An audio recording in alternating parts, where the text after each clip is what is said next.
Have you ever walked through your front door after a long day and immediately felt that something was wrong? Maybe your house was clean, your bills were paid, and nothing terrible had happened. But somehow the atmosphere felt heavy. Money seemed to disappear faster than it arrived. Opportunities came close, then vanished. Arguments started over the smallest things, and no matter how hard you worked, you felt as if life was always pushing you one step backward. Now imagine discovering that one of the biggest reasons for that feeling had been sitting just a few feet from your front door the entire time. Not a curse, not bad luck, not something mysterious hiding in the walls. Just 5 ordinary things that millions of people keep near their entrance without ever thinking about what they represent. This is the story of Daniel, a hardworking American man who spent years believing that his financial problems came from bad timing, bad opportunities, and bad luck until one unexpected conversation with an elderly neighbor changed the way he looked at his own home forever. Daniel Carter was 43 years old when he finally admitted to himself that something had to change. He was not lazy. In fact, everyone who knew him would have described him as one of the hardest working people they had ever met. He woke before sunrise, drove nearly 40 minutes to work, spent 8 or 9 hours at his job and came home exhausted. On weekends, he repaired things around the house, helped his wife with errands, and tried to spend time with his teenage daughter. From the outside, Daniel looked like a responsible man who was doing everything right. But behind the closed doors of his modest suburban home, he carried a constant feeling of financial pressure. His paycheck arrived, and within days it seemed to disappear. The car needed repairs. The refrigerator suddenly stopped working. A medical bill appeared. The electricity bill was higher than expected. There was always something. One Friday evening, Daniel sat alone at the kitchen table staring at his bank account on his phone. He had just been paid 2 days earlier, yet the balance was already much lower than he expected. He rubbed his forehead and whispered, "Where does it all go?" His wife, Emily, heard him from the living room but didn't answer immediately. She knew that question wasn't really about the money. Daniel had been asking it for years. Where does the money go? Why does nothing ever seem to work out? Why do other families seem to move forward while we keep standing in the same place? Emily finally walked into the kitchen and placed a cup of coffee beside him. "Maybe we need to stop looking at what's coming in," she said quietly, "and start looking at what's going out." Daniel looked at her. "You mean expenses?" "Not just money," Emily replied. "Everything." That sentence stayed in Daniel's mind all night. The next morning, something unusual happened. Daniel woke earlier than usual and decided to clean the house before anyone else was awake. He didn't know why. Maybe he simply needed to feel that he could control something. He started in the kitchen, moved through the living room, cleaned the bedrooms, and finally reached the front entrance. That's when he noticed how cluttered the area had become. Shoes were scattered everywhere. Old packages were stacked against the wall. A broken umbrella leaned in the corner. There was a large cardboard box filled with things nobody had used in months. An old mirror hung slightly crooked on the wall, covered with fingerprints.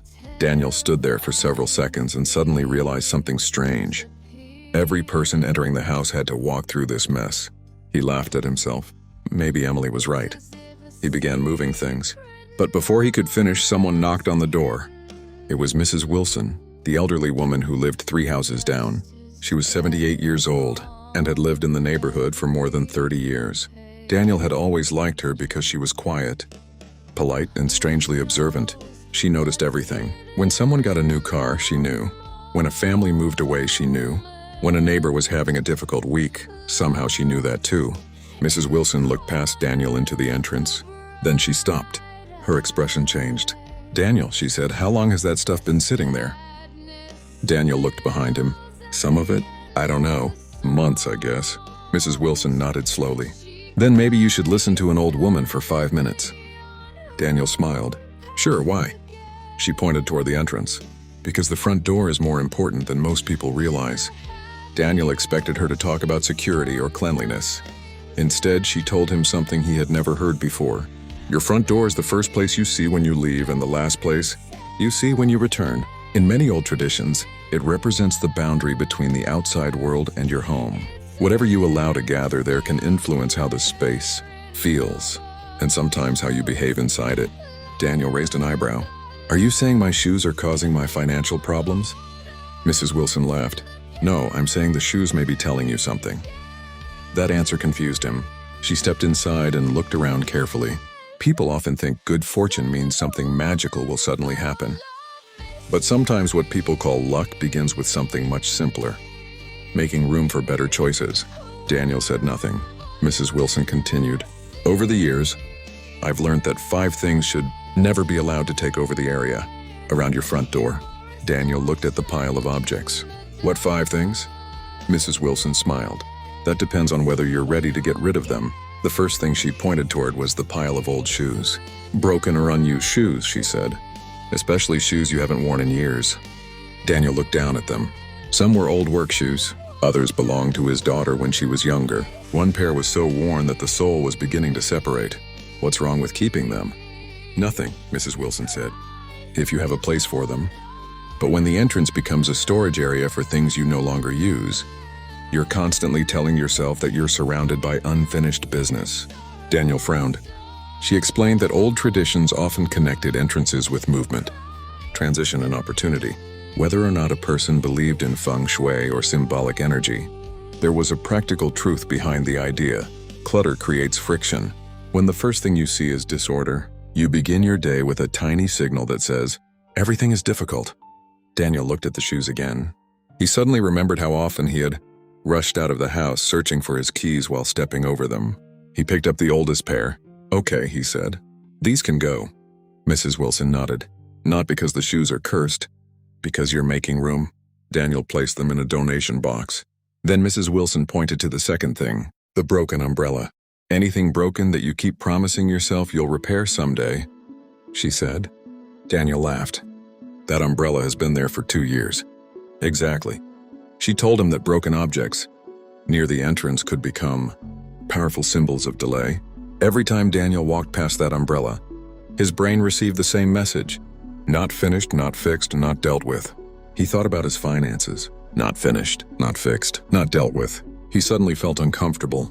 The umbrella wasn't the problem, but maybe the habit behind it was. How many other things in his life had he been saying, "I'll fix that later" about? His credit card debt, the leaking faucet, the old paperwork, the unopened investment statement, the conversation with his boss, the family budget. Daniel stared at the umbrella. He threw it away. The third thing Mrs. Wilson mentioned was something even more ordinary. Stacks of unopened mail. Daniel looked at the small table near the door. There were envelopes everywhere. Utility bills, advertisements, bank statements, insurance documents. He had developed a habit of dropping mail there and telling himself he'd deal with it later. Mrs. Wilson shook her head. "Never let important papers become part of your entrance clutter." "Why?" "Because your home should not greet you with things you're afraid to open."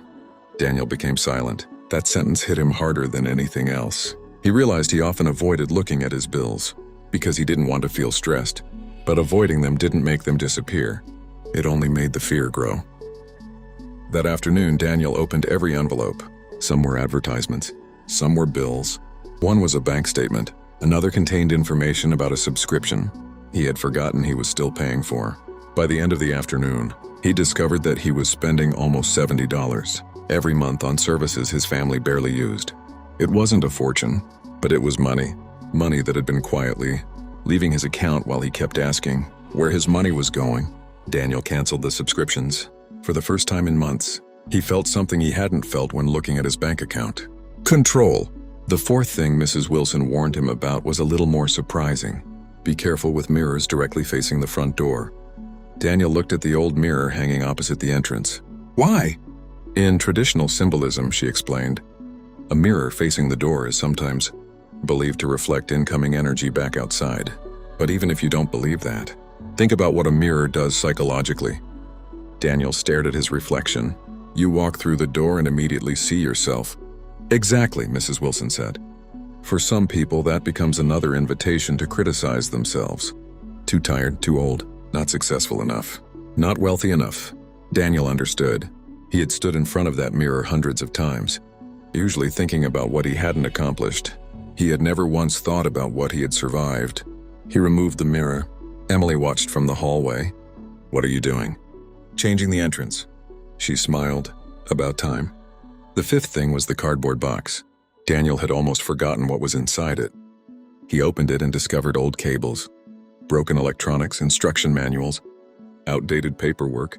and random objects that nobody in the family could identify. Mrs. Wilson looked at the box. "That," she said, "is the most dangerous one." Daniel laughed. "Why?"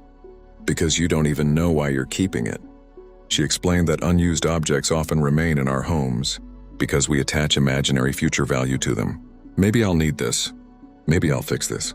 Maybe someone will want this. Maybe I'll use this someday.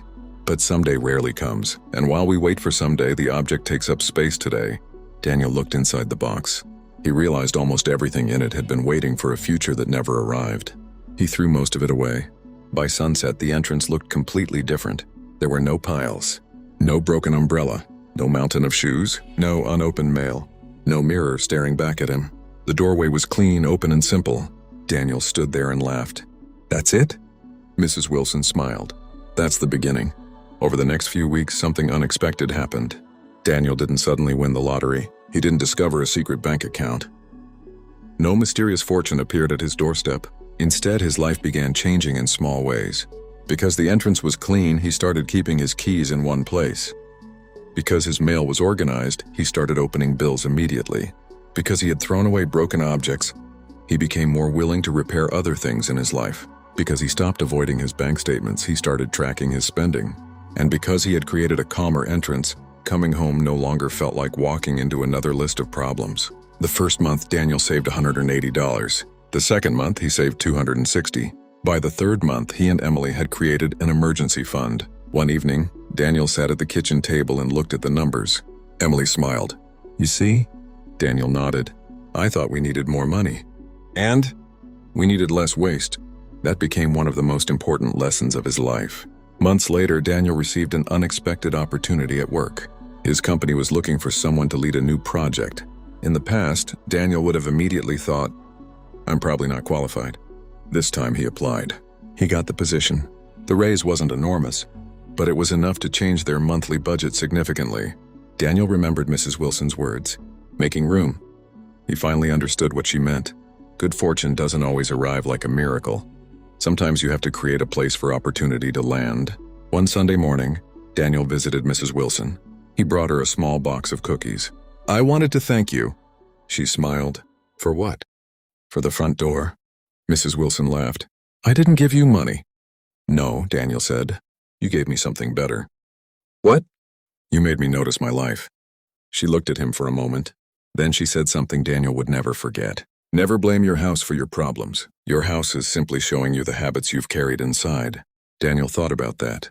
The clutter hadn't caused his financial problems. The shoes hadn't blocked his paycheck. The mirror hadn't stolen his opportunities. The broken umbrella hadn't created his debt. But each object had represented something. Delay, avoidance, fear, attachment, disorganization. And when Daniel removed those things from his entrance, he began removing those habits from his life. That was the real transformation. Years later, Daniel still remembered that Saturday morning. He kept his entrance simple. A clean doormat, a small plant, a warm light, a place for keys, nothing unnecessary, nothing broken, nothing waiting for someday. Whenever someone asked him why he kept the entrance so clean, Daniel would smile. "Because every time I walk through that door," he would say, "I want to feel like I'm entering a place where my future has room to grow." And perhaps that is the lesson hidden inside the old traditions, about entrances and good fortune. You don't have to believe that objects possess magical powers. You don't have to believe that a certain direction controls your wealth. You don't even have to believe in feng shui. But you can believe in something much more powerful. Your environment affects your attention affects your decisions, and your decisions eventually shape your life. So tonight, before you go to sleep, stand near your front door. Look carefully. Do you see broken things? Old shoes? Unopened bills? Objects you haven't touched in years? A pile of things you've been promising to deal with later? Don't panic. Don't think your home is cursed. Instead, ask yourself one simple question. What am I making room for? Then remove one thing. Just one. Throw away something broken. Put away something unnecessary. Open one envelope.